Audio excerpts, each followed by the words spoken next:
Gente, o confronto entre Hamas e Israel teve sequência nesta quarta-feira com novos bombardeios aéreos israelenses na faixa de Gaza, de onde nos últimos 2 dias o grupo islâmico lançou uma onda de foguetes contra as cidades como Tel Aviv e Beerseba. Ao menos 49 pessoas morreram desde segunda-feira. E para fazer uma análise melhor sobre esta escalada de conflitos entre israelenses e palestinos ao longo das últimas semanas, nós estamos aqui em contato com o Mário Vitor Rodrigues, ele que é jornalista e comentarista político, colunista da Gazeta do Povo. Bom dia, Mário, tudo bem? Um dia de muitos desdobramentos aí desse confronto, né? Bom dia, Paulo, Vinícius, Adriles, Joel, todo mundo que nos ouve. Pois é, um cenário, na verdade, um filme um tanto repetido. Dessa vez você tem aí uma série de prateleiras que dialogam com essa escalada de violência.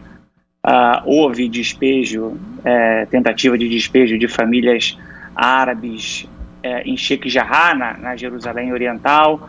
Houve uma repressão um tanto exagerada da polícia israelense no Monte do Templo, ao fim do Ramadã.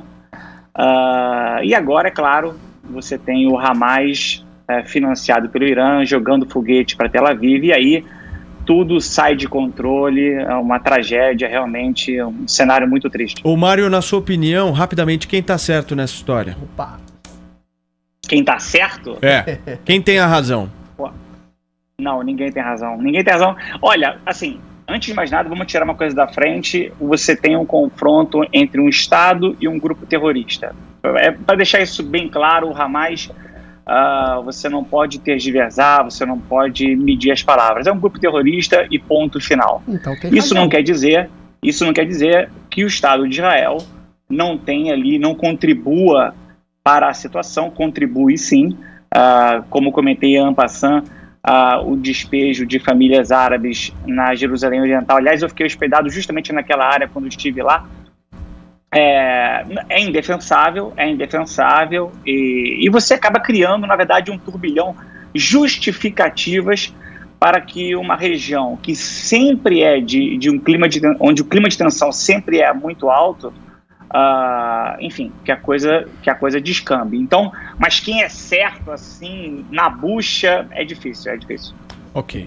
Joel, em seguida o Adriles. Mário, eu confesso que não acompanho muito de perto, parece que essas notícias se repetem, né? A cada 10 anos, sei lá, tem uma piora, tem esses ataques. Certamente não existe santo nessa história, ambos têm a sua cota de atrocidades indefensáveis, mas a impressão que dá olhando mais de longe ao longo das décadas é que Israel cresce, Israel vai tomando território e os palestinos cada vez mais fracos. Até o mundo árabe, hoje em dia, os países propriamente árabes meio que já abandonaram a Palestina, quem mantém ali o apoio é o Irã mesmo. Será que a Palestina está, no fundo, fadada a acabar? Eu acho que ela está fadada a não acontecer. É uma desgraça, na verdade. Hoje teríamos eleições parlamentares na Palestina. O Mansur Abbas, do Fatah, o líder, ele suspendeu as eleições justamente porque o Hamas está em voga, está em alta, por conta desses mísseis que ele está jogando para Tel Aviv, para todo o Estado de Israel. Você pontua muito bem, Joel. Não dá para a gente passar batido pela questão dos assentamentos ilegais, da expansão de territórios. A atual situação, desgraçadamente, o atual momento, ele favorece os extremos desse debate, favorece o Likud, a direita israelense, o Bibi Netanyahu, que está num momento muito, muito delicado, e o Hamas, financiado pelo Irã, que quer mais ver o circo pegando fogo. Quem sofre são justamente a população de Gaza, quem mais sofre, população de Gaza, inegavelmente. A última vez que eu vi, tinham 59 mortos, 53 são de Gaza, são palestinos, incluindo aí crianças e mulheres, enfim.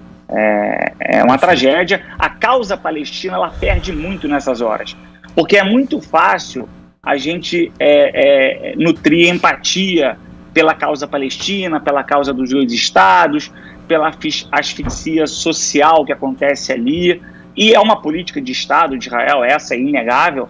Só que quando você tem um grupo terrorista jogando míssil para o outro lado, aí fica difícil, fica muito complicado. Adriles. Ô Mário, você está dizendo que ninguém tem razão nessa história, mas uma vez que você mesmo coloca com as suas palavras que existe um Estado legítimo contra um grupo terrorista, e a gente percebe, ninguém quase da imprensa fala isso, que os ataques de Israel são um revide a ataques do Hamas, ou seja, baterias antiaéreas que estavam querendo indiscriminadamente matar pessoas no Estado de Israel. Uma vez que você falou da desocupação de casas, né, que foram referendadas por órgãos internacionais, ou seja, Israel, nesse caso específico, ele está referendado por uma burocracia estatal e referendada por órgãos internacionais.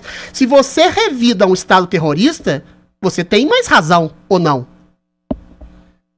Eu não comecei, a pergunta do Paulo, eu tô ficando gaga, mas se eu me lembro bem, sim, a pergunta do Paulo foi quem está certo? E eu falei, quem está certo é difícil dizer. É um jogo de palavras, mas é claro, eu repito, não se defende o Hamas.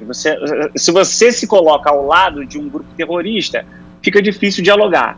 Isso, Adriles, não cancela de maneira nenhuma as atitudes do Estado de Israel. E aí, em primeiro lugar, a gente não pode... eu só acho que a gente não pode pensar esse caso dos despejos de famílias árabes em Sheikh Jarrah e esquecer todo o pano de fundo. Existe todo um pano de fundo. A gente está falando aqui de décadas de uma postura, e você falou tanto de instituições internacionais, inclusive a ONU, condenam a política de Estado de Israel, que é uma política de asfixia e de tomada de terra, de assentamentos ilegais. Dito isso, em relação às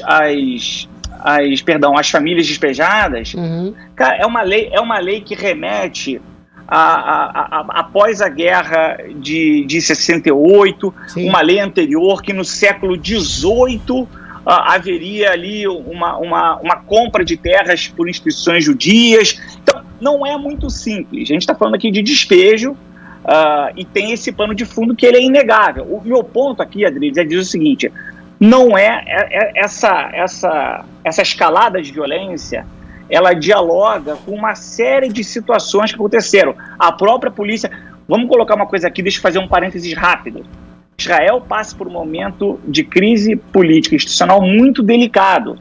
Em março agora, o Bibi Netanyahu não conseguiu montar um novo gabinete. Talvez a gente caminhe para a 5ª eleição em 2 anos.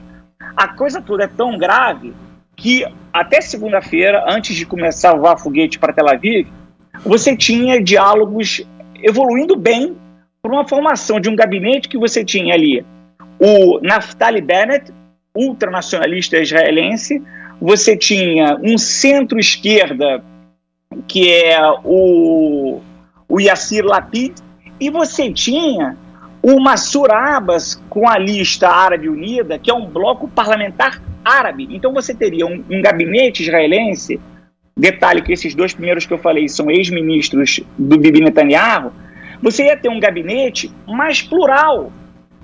Então a coisa estava se encaminhando para uma... Porque, veja bem, aquela região ali, gente... havia acordos de paz feitos. O que aconteceu que explodiu isso tudo? Esses acordos de paz foram por terra, na época, inclusive, do Trump. Como é que está a política americana em relação a Israel nesse momento, com o Biden?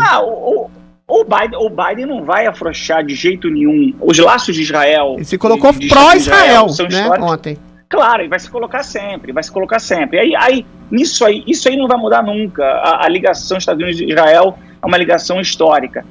E o Hamas, de novo, ele não contribui para nada disso, não contribui. Quem ganha, quem está ganhando na atual situação são os 2 polos, eu repito, é o Bibi Netanyahu de um lado, que está ganhando tempo e está ganhando na retórica dele para dizer que Israel precisa mais do que nunca de um governo de direita, e o Hamas do lado dele, que é mais ver o circo pegando fogo e jogando míssil, enfim. Paulinha. Eu não vejo um cenário, não sei se vou viver para ver aquela região pacificada, infelizmente. Nem nós. E o que a gente pode esperar para essa semana, Mário? Porque ontem tinham imagens incríveis, né, de mísseis sendo combatidos com o contramíssil israelense, Isso que aí. tem um serviço bastante eficiente ali de defesa, eles têm Isso. bunkers, eles estão todos preparados para isso. O que a gente Isso. pode esperar de desdobramento para essa semana? Porque mesmo a postura dos Estados Unidos é de tentar desacelerar esse conflito, mas, Exato. claro, dando direito legítimo para os Estados Unidos, para Israel se Paulinha. defender. E a Defender. postura, ô Mário, Aham. eu queria que você comentasse também qual que é a postura que será realizada pelo presidente Bolsonaro, na sua Sim. opinião. Olha, bom, por partes. Aconteceu, é importante frisar que aconteceu uma situação bastante rara, que é de um míssil quebrar o escudo de ferro e atingir Tel Aviv. É uma situação rara. Aquilo tudo que a gente vê das pessoas indo para os seus bunkers e tudo mais, Tel Aviv, como a gente bem sabe, outro planeta, a vacinação voou e estava todo mundo já uma vida meio que normal, pessoas em restaurantes e em bares.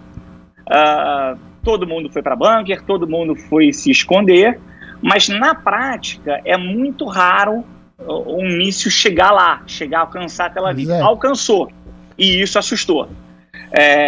O que o Quarteto de Madrid, o que Estados Unidos, Rússia, ONU, o que esse pessoal tenta é desescalar, é tentar diminuir essa temperatura. Biden, inclusive, mandou uma carta para o Mansour Abbas frisando isso, frisando para diminuir essa escalada. Eu acho que, inclusive, a postura do Abbas de cancelar as eleições parlamentares na Palestina é um bom sinal, né? Porque ele, tacitamente, ele não endossa o Hamas. Eu acho que, Paula, na verdade, o tempo joga a nosso favor no sentido dessa temperatura baixar gradualmente. E o Bolsonaro? Em termos... desculpa, Paulo, você perguntou do Bolsonaro. Olha, eu acho que aí cartas marcadas, né? Bolsonaro sempre andou com bandeira de Israel para cima e para baixo. Acho que se ele tiver que falar alguma coisa, talvez seja até útil falar para tirar um pouco o foco da CPI.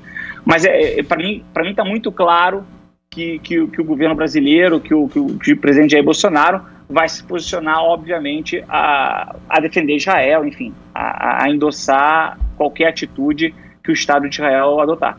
Muito bem, conversou conosco aqui no Morning Show o Mário Vitor Rodrigues, ele que é jornalista e comentarista político, colunista do jornal Gazeta do Povo. Mário, muito obrigado, viu? Volto sempre.